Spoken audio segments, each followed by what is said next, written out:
हजुरको बच्चाहरूलाई पनि ससेज एकदम मन पर्छ तर बजारको दिन डर लाग्छ भने हजुरले यो तरिकाले ससेज घरमै बनाएर दिन सक्नुहुन्छ।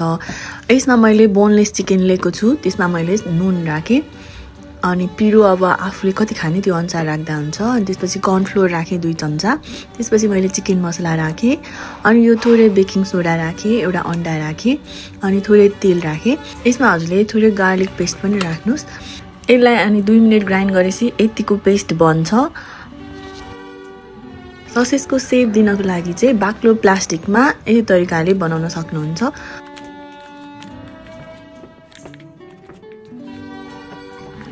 सबै ससेज रेडी भइसकेपछि मैले बटर पेपर राखेर यसलाई 15 देखि 20 मिनेटको लागि स्टिमको लागि छोड्दिन्छु। अब हाम्रो ससेज स्टिम भइसकेको छ। हजुरले यसलाई जिपलक ब्यागमा राखेर स्टोर गर्न सक्नुहुन्छ। अनि अहिले तुरुन्त खानको लागि चाहिँ थोरै बटर या घिउ या हजुरले ओइल राखेर पनि यसलाई थोरै फ्राई गरेर खान सक्नुहुन्छ। अनि बच्चाहरूलाई ढुक्कसँग खुवाउन सक्नुहुन्छ। Thank you for watching.